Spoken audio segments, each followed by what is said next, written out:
हरे कृष्णा। प्रश्न ये है कि क्या शादी करना आवश्यक है? तो हमने कई आचार्य और कई गुरुओं से सुना है और कई भक्तों के मुख से सुना है और शास्त्रों में भी कई स्थानों पर लिखा है कि शादी करना जीवन का एक चरम है।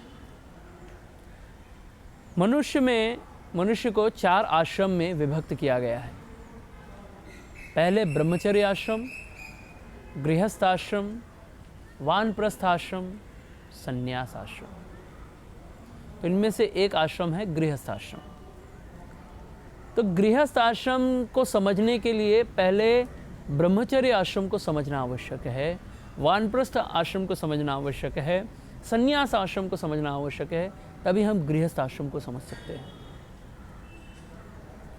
ब्रह्मचर्य लाइफ जो हम देखते हैं वो होता है 5 साल की आयु से लेकर के 25 साल की आयु तक। 25 साल की आयु से लेकर के 50 साल की आयु तक को गृहस्थ आश्रम में दिया गया है और 50 से लेकर के 75 साल की आयु को वानप्रस्थ आश्रम कहा गया है और 75 से लेकर के 100 साल तक की आयु को संन्यास आश्रम दिया गया है। तो इन सभी में 25 साल दिया गया है। तो व्यक्ति जब ब्रह्मचर्य का पालन, ब्रह्मचर्य आश्रम में रह करके गुरु का ज्ञान प्राप्त करता है, गुरु की सेवा करता है, तो उसे पूर्ण ज्ञान प्राप्त होता है और वो ब्रह्मचर्य का अच्छे से पालन करता है। तो उसी गुरुकुल में गुरु ही उसे देखते हैं और उसे कहते हैं कि तुम शादी करो। और उसी गुरुकुल में गुरु जी कुछ लोगों को बोलते हैं कि अभी तुम शादी मत करो, तुम सीधा संन्यास ले लो। क्यों कहते हैं ऐसा? क्योंकि शास्त्र में बताया है कि शरीर की भी आवश्यकताएं कई प्रकार की होती हैं। तो शादी भी करना ये शरीर की एक आवश्यकता भी है और एक समाज की भी आवश्यकता है। क्योंकि जो व्यक्ति शादी नहीं करेगा तो इस समाज में जो आगे आने वाली जो पीढ़ी है या जो हमारा जो सिस्टम है वो आगे नहीं बढ़ पाएगा, क्योंकि इससे जनसंख्या निर्माण नहीं हो पाएगी। तो इसलिए शादी करना भी आवश्यक है। लेकिन शादी करना कंपलसरी है ऐसा नहीं है, क्योंकि यदि हम यही कहेंगे कि शादी करना कंपलसरी है तो ऐसा आवश्यक नहीं है कि हर कोई शादी कर ही पाता है। क्योंकि कितने लोग शादी करने के लिए लड़की भी ढूंढते हैं, लड़के भी ढूंढते हैं, लेकिन उन्हें प्राप्त नहीं हो पाते। क्योंकि शादी करना ये भगवान के हाथ में है, हमारे हाथ में नहीं है। हमको लगता है कि हम किसी को गुलाब का फूल देंगे और वो मान जाएगा या मान जाएगी और हमारा शादी फिक्स हो जाएगा, या माता पिता ले जा कर के हमारा शादी कहीं फिक्स करा देंगे तो हमारा शादी हो जाएगा। नहीं, शादी भगवान की कृपा से होता है। भगवान हमारे भाग्य के अनुसार, हमारे कर्मानुसार हमें वह व्यक्ति प्रदान करते हैं जिससे हमारे आगे का जीवन सुख में या दुख में बनेगा, और ये एकमात्र हमारे कर्म पर निर्भर करता है। तो किसी को अच्छी पत्नी मिलती है, किसी को बुरी पत्नी मिलती है, किसी को अच्छा पति मिलता है, किसी को बुरा पति मिलता है, तो ये कारण उसका कर्म है। लेकिन शादी में जो व्यक्ति शादी करता है तो उससे उस समाज में समाज की प्रगति के ऊपर निर्भर करता है। समाज की प्रगति कुछ कपल्स के ऊपर निर्भर करती है, कुछ जोड़ियों के ऊपर निर्भर करती है। तो इसलिए जो लोग शादी करते हैं उनके ऊपर भी समाज का बहुत बड़ा दायित्व आ जाता है कि वो समाज में गृहस्थ होकर के ब्रह्मचारी को, सन्यासी को और वानप्रस्थ को संभाले, वो गृहस्थ होकर के कुटुंब को भी संभाले। लेकिन गृहस्थ को आश्रम कहा गया है। आश्रम में क्या होता है?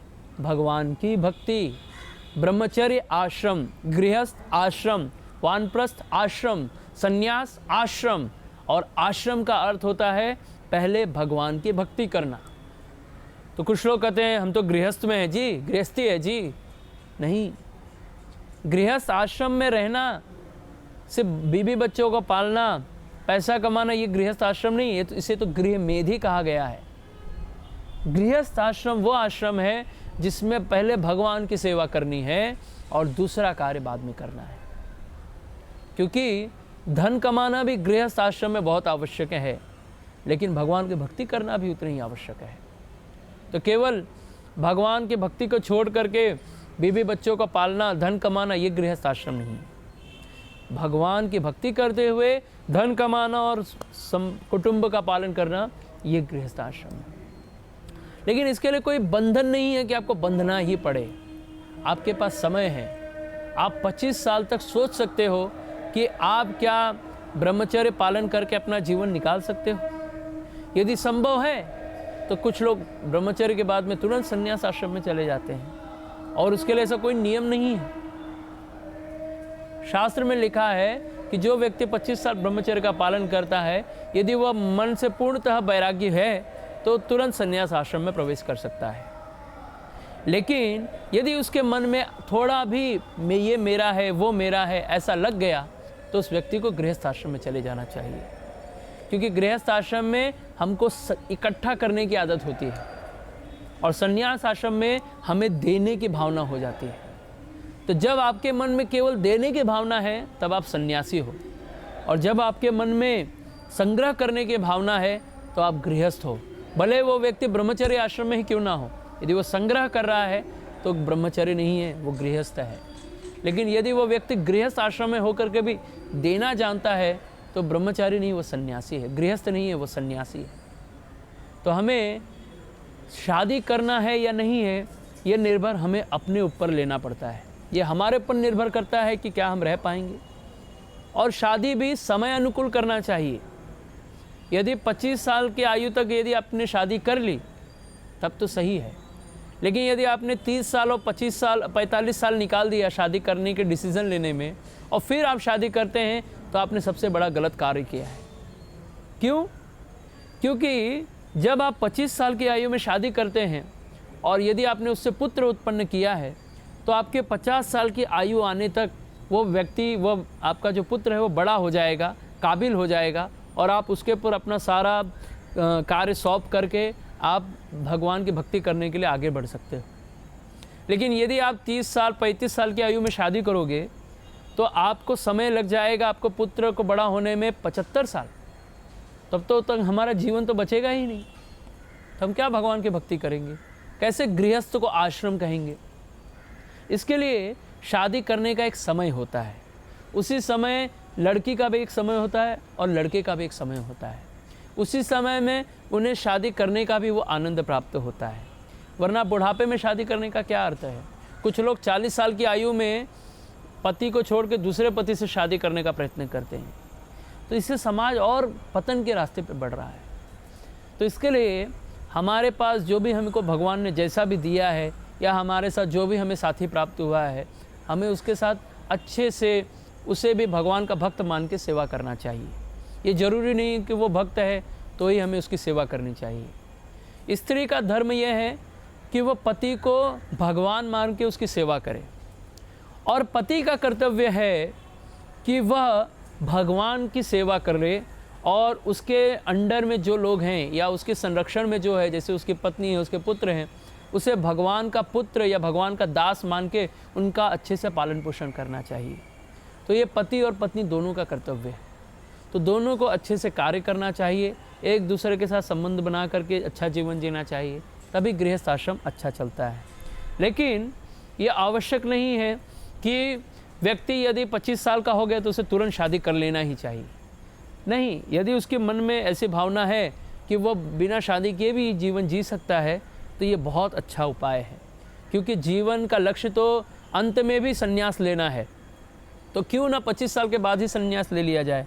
उसके लिए क्या आवश्यकता है कि हम 100 साल का 75 साल का वेट करें? तो बेटर है कि अगर हम 25 साल में ही समझ जाते हैं कि हमें इन सब चीज़ों का त्याग करके भगवान की ही सेवा करनी है, तो क्यों ना ये कार्य कर लेना चाहिए।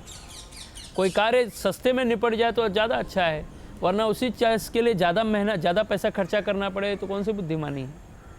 पहले हम गृहस्थ आश्रम में जा कर के इकट्ठा करने का प्रयत्न करेंगे, फिर बाद में वानप्रस्थ में जा कर के उन चीज़ों से कैसे दूर हुआ जाए इसका प्रयत्न करेंगे, तब जा कर के संन्यास जैसी बुद्धि बनेगी हमारी। तो इससे तो बहुत बढ़िया उपाय यही है कि 25 साल की आयु में ही हमें अपना बुद्धि ऐसे बना देना चाहिए कि हम इन चीज़ों से दूर हो सकें, तो हमारा जीवन सुखमय हो जाएगा। तो ये कारण है कि यदि हम चाहे तो हम गृहस्थ आश्रम में जा सकते हैं, और यदि नहीं चाहें तो हम वानप्रस्थ हम संन्यास जीवन में भी जा सकते हैं। तो ये हमारे पर निर्भर करता है कि हम इसे कैसे प्राप्त करेंगे। ठीक है, हरे कृष्णा।